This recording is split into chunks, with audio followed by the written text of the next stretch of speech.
നമസ്കാരം. Aim study സെന്ററിന്റെ പുതിയൊരു വീഡിയോയിലേക്ക് എല്ലാവർക്കും സ്വാഗതം. നമ്മൾ ഇന്ന് ചർച്ച ചെയ്യാൻ പോകുന്നത് 2022 ഏപ്രിൽ മാസത്തിൽ നടന്നിട്ടുള്ള ഒരു മലയാളം മീഡിയം LPSCയുടെ ചോദ്യപേപ്പർ ആണ്.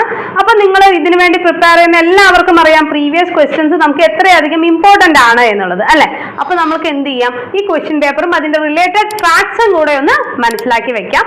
അപ്പൊ നമ്മുടെ വീഡിയോയിലോട്ട് കടക്കുന്നതിന് മുമ്പായി നമ്മുടെ ചാനൽ ആദ്യമായാണ് നിങ്ങൾ കാണുന്നതെങ്കിൽ തീർച്ചയായും ചാനൽ ഒന്ന് സബ്സ്ക്രൈബ് ചെയ്യുക, അതേപോലെ ബെല്ലൈക്കൺ കൂടെ ഒന്ന് എനേബിൾ ചെയ്യുക. ഓക്കെ, അപ്പൊ നമുക്ക് ചോദ്യങ്ങളൊന്ന് പരിചയപ്പെട്ടാലോ?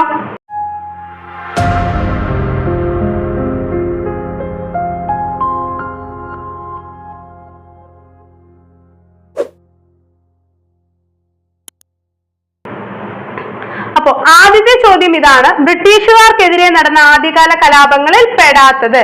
അപ്പൊ ഇത്തരത്തിലൊരു ചോദ്യം കാണുമ്പോൾ നിങ്ങൾ എന്ത് ചെയ്യുക, അതിലെ കീവേഡ് ഒന്ന് നോട്ട് ചെയ്ത് വെക്കുക. ഇതിൽ ബ്രിട്ടീഷുകാർക്കെതിരെ നടന്ന ആദ്യകാല കലാപങ്ങളിൽ പെടാത്തത് ഏത് എന്നാണ് ചോദിച്ചിരിക്കുന്നത്, അല്ലെ? അപ്പോ ബ്രിട്ടീഷുകാർക്കെതിരെ നടന്ന ആദ്യകാല കലാപങ്ങളിൽ പെടാത്തത് ചോദിക്കുമ്പോൾ 4 ഓപ്ഷൻസ് നമുക്കൊന്ന് മനസ്സിലാക്കണം, അല്ലെ? ആദ്യത്തെ ഓപ്ഷൻ ഇതാണ്: പഴശ്ശി വിപ്ലവം, ബി നിവർത്തന പ്രക്ഷോഭം, സി തിരുവിതാംകൂർ കലാപം, ഡി കുറിച്യ കലാപം, അല്ലെ? ഈ 4 എണ്ണാണ് നമുക്ക് ഓപ്ഷനിൽ തന്നിരിക്കുന്നത്. നമ്മൾക്കറിയാം പഴശ്ശി വിപ്ലവം എന്ന് പറയുമ്പോൾ 2 പഴശ്ശി കലാപങ്ങൾ അറിയാം. ആദ്യത്തേത് ഏതാണ്? 1793 മുതൽ 97 വരെ നടന്നതാണ്. രണ്ടാമത് 1800 മുതൽ 1805 വരെ നടന്നത്, അല്ലെ? 2 പഴശ്ശി കലാപങ്ങളുണ്ട്. രണ്ടും ബ്രിട്ടീഷുകാർക്കെതിരെ നടന്ന കലാപങ്ങളായിരുന്നു. കുറിച്യരായിട്ടുള്ള ഒരു കൂട്ടം ജനങ്ങളും അതേപോലെ തന്നെ പഴശ്ശിരാജയുടെ രാജ്യത്തിലുള്ള ആളുകളും പഴശ്ശിരാജയും എല്ലാവരും ഒന്നിച്ചു ചേർന്ന് ബ്രിട്ടീഷുകാർക്കെതിരെ നടത്തിയ പോരാട്ടങ്ങളാണ് എന്ത്? പഴശ്ശി വിപ്ലവം എന്നറിയപ്പെടുന്നത്. ഗൊറില്ല വാർ, അല്ലെ? നമുക്ക് ഗൊറില്ല യുദ്ധമുറ പഴശ്ശിരാജയുടെ ഏറ്റവും പ്രശസ്തമായിട്ടുള്ളൊരു യുദ്ധമുറയാണ്.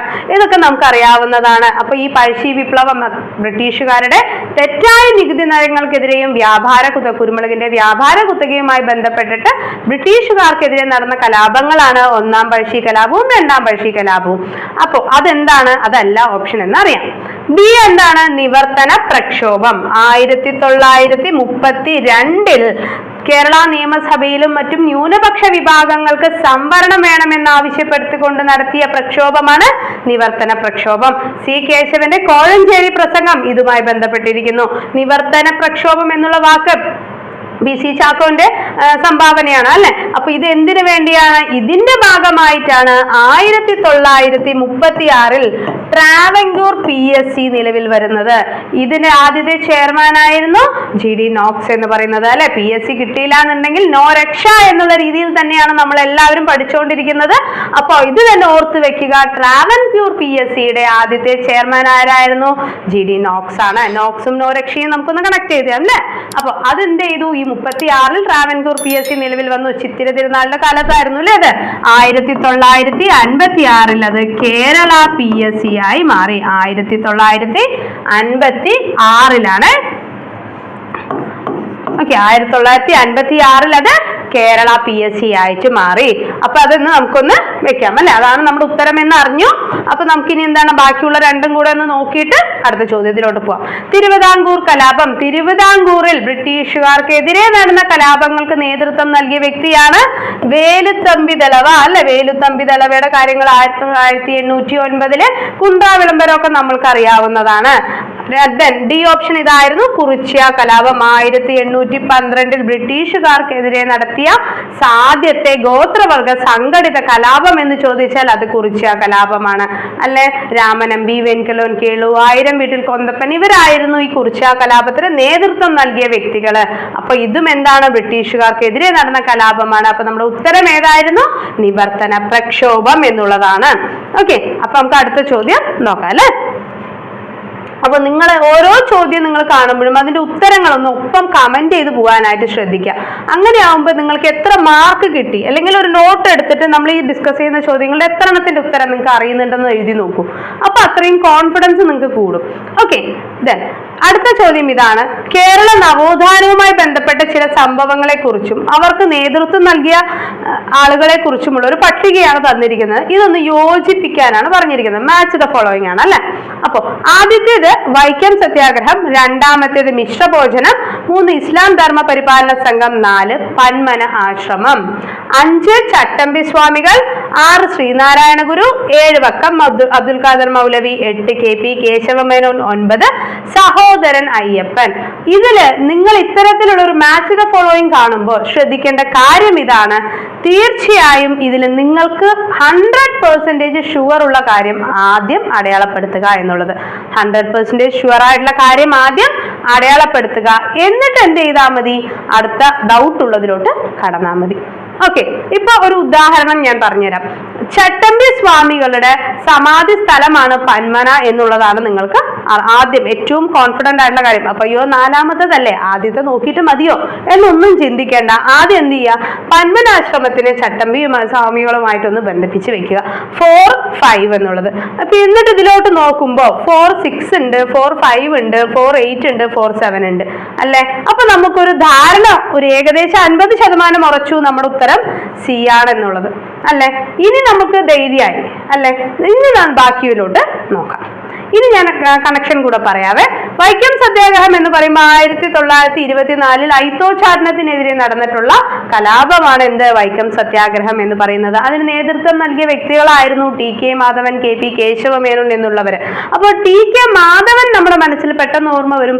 KP കേശവമേനോനെ കുറിച്ച് ചിലപ്പോൾ നിങ്ങൾക്ക് ആ സമയത്ത് ഓർമ്മ വന്നില്ല എന്നുണ്ടെങ്കിൽ എന്താണ്, നമുക്ക് ആ ഒരു ഓപ്ഷൻ അവിടെ പെൻഡിങ്ങിൽ നിൽക്കും അല്ലെ. അതാണ് ഞാൻ ആദ്യം തന്നെ പറഞ്ഞത്. ആദ്യത്തെ തന്നെ കിട്ടട്ടെ എന്ന് പറഞ്ഞ് കാത്തിരിക്കുകയല്ല. നിങ്ങൾക്ക് അതിൽ ഏതാണ് ഏറ്റവും കോൺഫിഡന്റ് ആയിട്ടുള്ളത് അത് ആദ്യം മാർക്ക് ചെയ്യുക എന്നുള്ളത്. ഓക്കെ, അപ്പൊ വൈക്കം സത്യാഗ്രഹം, KP കേശവമേനോൻ. മിശ്രഭോജനം നമുക്കപ്പോ മിശ്രഭോജനം എന്ന് പറയുമ്പോൾ സഹോദരൻ അയ്യപ്പനുമായി ബന്ധപ്പെട്ടിരിക്കുന്നു. ഇസ്ലാം ധർമ്മ പരിപാലന സംഘം നമുക്ക് ഒരു ഡൗട്ടും വേണ്ടാത്തൊരു ഓപ്ഷൻ ആണ് അല്ലെ. വക്കം അബ്ദുൽ ഖാദർ മൗലവി, ഇസ്ലാം ധർമ്മ പരിപാലന സംഘം വക്കം അബ്ദുൽ ഖാദർ മൗലവി അല്ലെ. മുസ്ലിങ്ങളുടെ നവോത്ഥാനത്തിന്റെ പിതാവ് എന്നൊക്കെ അറിയപ്പെടുന്ന വക്കം അബ്ദുൽ ഖാദർ മൗലവി. നമുക്ക് ഇവിടെ വരുന്ന ഒരു ഡൗട്ടാണ് ആരെന്ന് പറയുന്നത്? അബ്ദുൾ റഹ്മാൻ സാഹിബിന്റേത് അല്ലെ. അപ്പൊ നമ്മൾ മാൻമീൻ എന്ന് പറഞ്ഞ അല്ലമീൻ എന്ന പത്രം അബ്ദുൾ റഹ്മാൻ സാഹിബിന്റേതാണ് എന്ന് പറഞ്ഞിട്ട് ആ ഒരു അല്ലമീനാണ് എപ്പോഴും വക്കം അബ്ദുൽ ഖാദർ മൗലവിയുടെ ബുക്കുകളുടെ ഇടയിൽ നമ്മളെ കൺഫ്യൂസ് ആക്കാനായിട്ട് കൊണ്ടിടുക. അദ്ദേഹത്തിന്റെ പേര് ഇവിടെ ഇല്ലാത്തത് കൊണ്ട് തന്നെ നമുക്ക് ഇവിടെ ഒരു കൺഫ്യൂഷൻ വരില്ല. ഇസ്ലാം ധർമ്മ പരിപാലന സംഘം വക്കം അബ്ദുൽ ഖാദർ മൗലവി എന്നുള്ളത് കണക്ട് ചെയ്യാം അല്ലെ. അപ്പൊ എത്രയും പെട്ടെന്ന് തന്നെ നമുക്ക് അതിന്റെ ആൻസറിലോട്ട് എത്താനായിട്ട് സാധിക്കും. ക്വസ്റ്റ്യന്റെ വലിപ്പം കണ്ടിട്ടുള്ള ഒരു ടെൻഷൻ ഒന്നും നമുക്ക് അവിടെ വേണ്ട. ഓക്കെ അല്ലേ. അടുത്ത ചോദ്യം നോക്കിയാലോ. അടുത്ത ചോദ്യം ഇതാണ്. VT ഭട്ടതിരിപ്പാടിനെ കുറിച്ച് തന്നിരിക്കുന്ന പ്രസ്താവനകളിൽ ശരിയല്ലാത്തതാണ്, തെറ്റായിട്ടുള്ള പ്രസ്താവനയാണ് കണ്ടുപിടിക്കേണ്ടത്. ഓപ്ഷൻ എ, കണ്ണീരും കിനാവും എന്ന ആത്മകഥയുടെ സൃഷ്ടാവ്. VT ഭട്ടതിരിപ്പാടിന്റെ ആത്മകഥയാണ് എന്ത്? കണ്ണീരും കിനാവും എന്നുള്ളത് നമുക്ക് ശരിയാണെന്നറിയാം.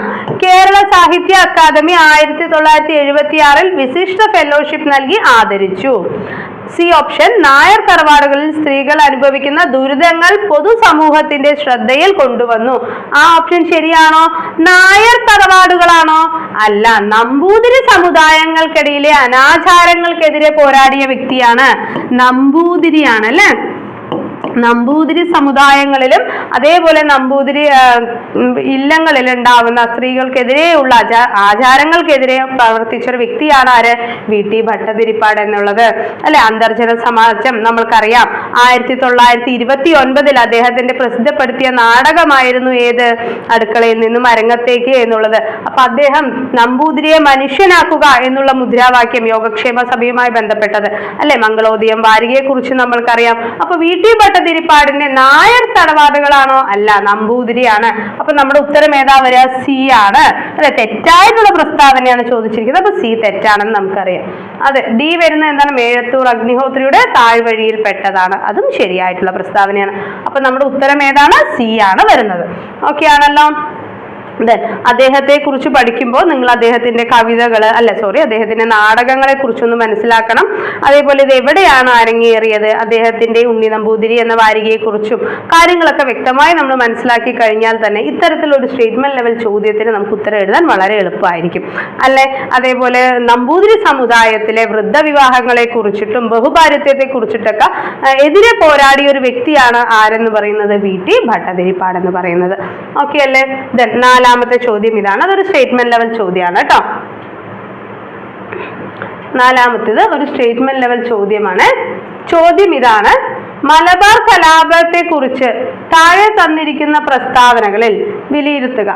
ഇന്ത്യൻ സ്വാതന്ത്ര്യ സമര ചരിത്രത്തിൽ കാർഷിക കലാപവുമായി വർഗീയ കലാപമായും മാറി മാറി വ്യാഖ്യാനിക്കപ്പെട്ടു. ഇതൊരു കാർഷിക കലാപമാണെന്നും വർഗീയ കലാപമാണെന്നും വ്യാഖ്യാനിക്കപ്പെട്ടു. ഏത് വർഷമായിരുന്നു? 1921 മലബാർ കലാപം അല്ലെ. രണ്ടാമത്തെ ഓപ്ഷൻ: മലപ്പുറം ജില്ലയിലെ ഏറനാട്, വള്ളുവനാട്, പൊന്നാനി, കോഴിക്കോട് താലൂക്കുകളിൽ കേന്ദ്രീകരിച്ച് നടന്ന കലാപമാണ്.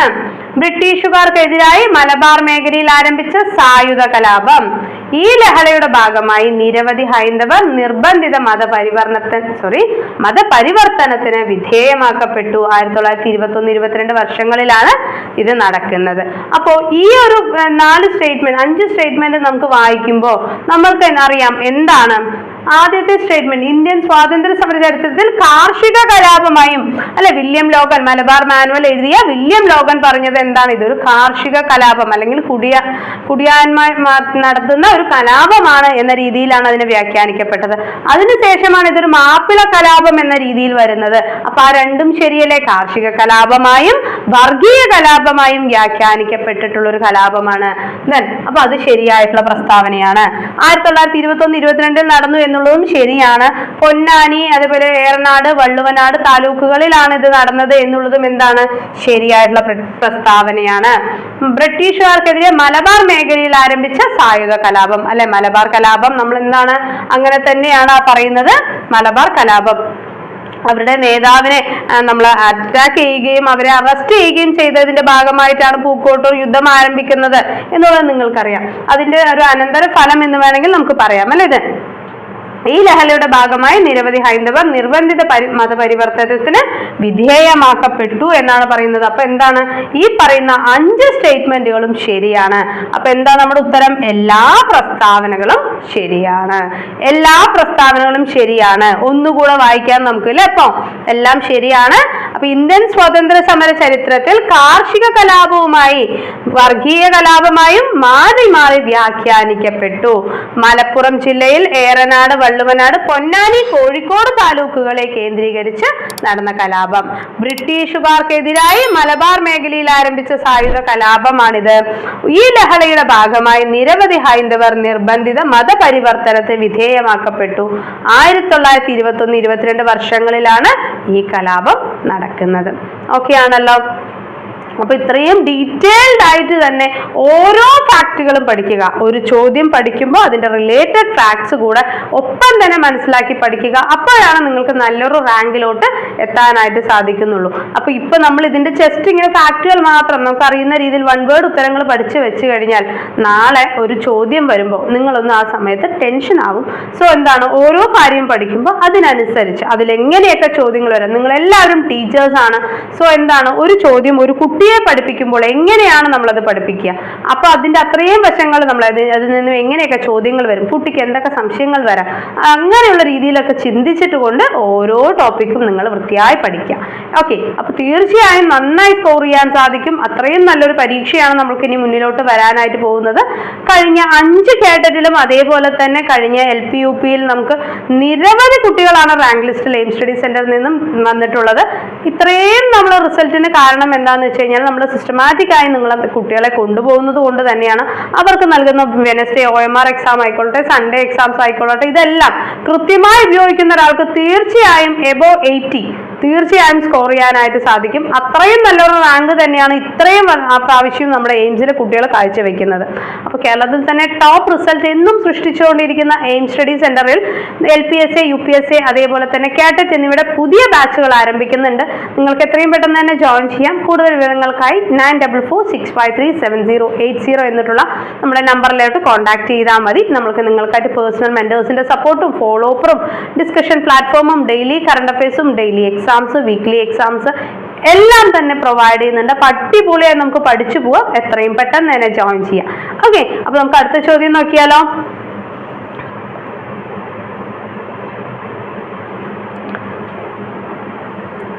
നമ്മുടെ അഞ്ചാമത്തെ ചോദ്യം ഇതാണ്.